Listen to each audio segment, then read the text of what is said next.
Assalamualaikum warahmatullahi wabarakatuh. Selamat pagi mahasiswa semuanya. Hari ini kita belajar kembali tentang Eng Indo Translation. Kali ini kita akan bicara tentang translation procedures. Kita akan fokuskan prosedur penerjemahan ini kepada borrowing dan paraphrasing ya. Oke. Semoga teman-teman masih diberikan kesehatan dan kekuatan sehingga dapat belajar hari ini dengan baik. Oke, kalau kita bicara tentang borrowing, jadi borrowing itu adalah is a common translation technique. It basically means that the translator conscious choice to use the same word in the target text as it is found in the source text. This is usually the case when there's no equivalent term in the target language. This technique also allows translator to put a text clearly within a particular cultural context through the register of the vocabulary it uses. Artinya apa di sini? Kalau kita melihat kajian tentang borrowing itu sendiri dalam translation penerjemahan, jadi borrowing itu artinya kita akan menggunakan kata yang sama pada bahasa target yang kita ambil dari bahasa sumber. Jadi kita copy langsung, gitu ya, kita tulis langsung. Kenapa bisa hal ini kita lakukan? Karena no equivalent term. Karena tidak adanya equivalent ya, kesetaraan yang sama antara bahasa target dengan bahasa sumber. Jadi kita gunakan borrowing saja. Kata yang dipakai pada bahasa sumber saja untuk kita letakkan kepada bahasa target. Gitu ya. Itu konsep dasar dari borrowing itu sendiri. Untuk tipe-tipe borrowing ini sebenarnya ada beberapa bagian ya. Kita akan coba munculkan beberapa tipe sendiri. Yang pertama itu adalah namanya pure borrowing. Artinya apa? Pure borrowing doesn't change any structural and sound. Purely taken from the source language. Artinya pure borrowing ini memang langsung mengambil seluruhnya. Bentuk hurufnya gitu ya, struktur dan sound ya dari bahasa sumber. Kita ambil semuanya dari sana. Oke, tidak kita rubah-rubah lagi pada bahasa target. Apa itu contohnya? Google. Google contohnya. Tidak kita rubah-rubah ya. Internet gitu juga tidak kita rubah dia. Mau bahasa sumber, mau bahasa target sama saja. Ada radio. Radio itu sama. Tidak kita rubah-rubah ya. Di bahasa sumber mau bahasa target. Biasanya itu kita lakukan pada bahasa-bahasa misalnya farmasi ya. Istilah-istilah farmasi, obat-obatan, kata-kata ilmiah itu biasanya kita pakai saja langsung ya. Tanpa kita cari-cari lagi artinya ya. Oke. Selanjutnya adalah naturalized borrowing. Artinya apa itu? Kita akan merubah sedikit struktur dan bunyi dari kata-kata yang kita pinjam itu. Kita pinjam dia, tapi dengan ada perubahan sedikit. Apa itu contohnya? Seperti komputer, menjadi bahasa Indonesianya komputer seperti itu. Television, menjadi televisi dia. Foto menjadi foto dia. Jadi ada perubahan modifikasi sedikit dari bahasa sumber yang kita gunakan. Berubah dia ya. Sudah ada padanannya. Oke, selanjutnya ada juga kajian tentang borrowing ini dengan tipe phonetic borrowing. Phonetic borrowing ini artinya sama, spelling, pronunciation, meaning are borrowed. Jadi semuanya diambil. Semuanya diambil ya. Semuanya diambil. Sama seperti tadi, seperti internet tadi, semuanya diambil. Cara pengucapan, bentuknya, katanya, semuanya diambil. Tidak ada rubah sebut. Itu namanya phonetic borrowing. Ada juga yang namanya semantic borrowing. Semantic borrowing itu apa? Units when a new meaning of the unit existing in the language is borrowed. Jadi new meaning, muncul dia meaning baru ya dari unit yang sudah ada. Jadi dengan ada, walaupun katanya sama tapi muncul ada perbedaan makna yang lagi atau tambahan makna dari kata itu. Apa tuh contohnya? Phone. Nah, kalau dulu kita hanya mendengar istilah telepon gitu ya. Nah, sekarang itu sudah banyak menjadi smartphone gitu ya. Ada juga cellular phone, ada handphone. Jadi dengan dasar phone itu sendiri ada tambahan arti baru ya.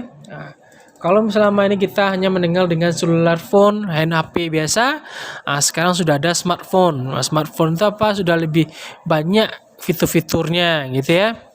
Fiturnya lebih canggih, dia namanya smartphone. Nah, kira seperti itulah dia. Jadi dasarnya sebelum itu adalah phone ya. Nah, ada lagi yang misalnya morphemics borrowing. Ya, morphemics borrowing ini artinya apa? Kita meminjam morfemnya. Morfemnya kita pinjam. Nanti kita lakukan perubahan pada bahasa kita. Apa tuh contohnya?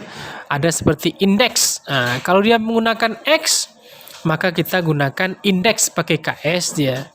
Ada teks. Nah, kita gunakan, kalau in Inggris menggunakan EXT, kalau kita menggunakan teks TEKS. Nah, pakai KS dia untuk mengatakan X seperti itu, namanya morfem. Morfemnya itu yang kita pinjam ya. Nah, selanjutnya ada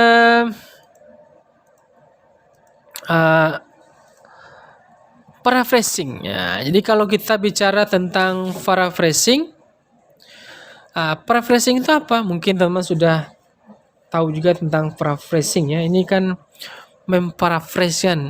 Paraphrasing itu adalah mengubah kembali kan, mengubah kembali bentuk kalimat tersebut dengan menggunakan kata-kata sendiri, dengan mempertahankan arti atau maksud dari kalimat sebelumnya. Kira seperti itulah yang paraphrasing itu. Jadi kita akan mengacak-ngacak bentuk-bentuknya, tetapi tetap saja kita harus mempertahankan meaning atau makna yang ada pada dalam kalimat tersebut. Nah, ada berbagai macam contoh paraphrasing itu sendiri, yaitu change of part of speech. Jadi kita itu akan mengganti dari kelompok katanya. Nah, part of speech itu adalah kelompok kata ya. Misalnya seperti noun, ada pronoun, ada adjective, ada adverb, gitu ya. Nah, kita rubah dia kelompok katanya itu dengan kata yang lain. Nah, gitu ya. Apa contohnya? Itu dia. The boy quickly ran across the finish line, seizing yet another victory. Paraphrase-nya akan menjadi apa? The quick boy, nah, jadi kita balikkan ya. The quick boy seized yet another victory when he ran across the finish line. Nah, jadi kita rubah dia, kita ganti dia kelompok katanya itu. Kalau boy quickly menjadi quick boy ya, kira seperti itu ya. Nah, kita tambahkan kata when di sana sebagai kata interject preposition ya, preposisi mungkin ya, kata penghubung antar kata ya. Nah, oke, jadi kita tambahkan dia supaya nanti kalimatnya berbeda, gitu ya.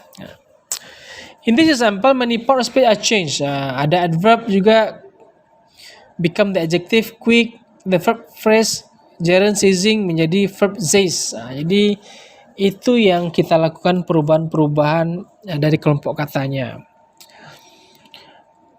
Oke, kita lanjutkan. Ada juga change of structure. This type of paraphrasing involves changing the sentence structure. Jadi kita akan merubah kalimat, struktur kalimatnya.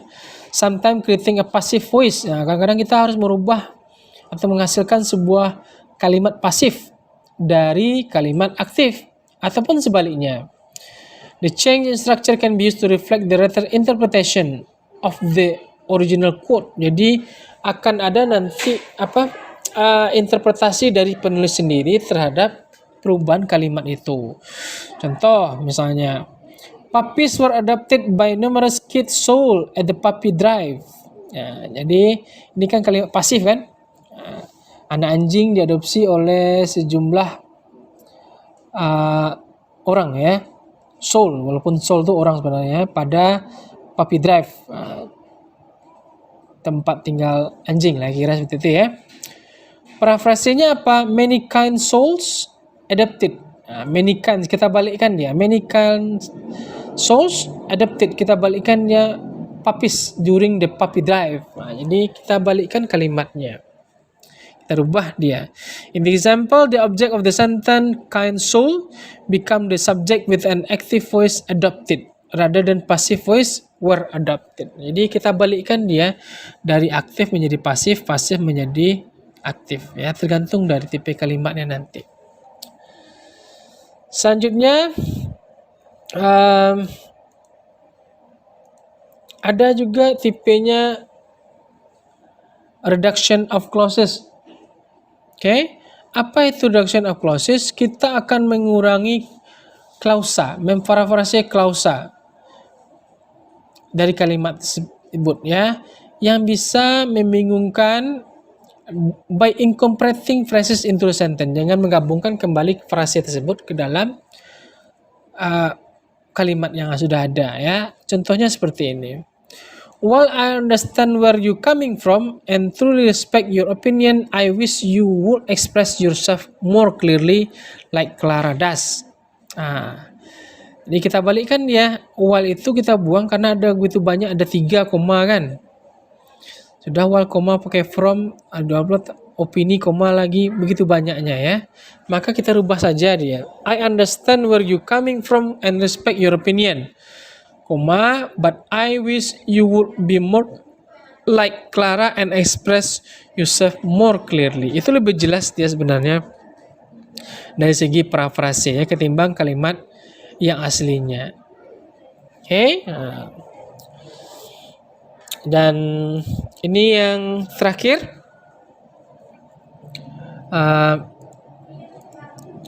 tipe dari paraphrasing itu sinonim replacement. Jadi kita merubah dia sinonimnya. Synonym replacement paraphrasing is one of the simplest form of paraphrasing. Replacing word with similar words, mengganti kata-kata dengan kata yang mirip dengan atau sinonimnya. Contohnya seperti ini. The older citizen were honored with a parade for those once in the military. Parafrasenya apa? Senior citizen. Jadi older itu kita ganti jadi senior citizen.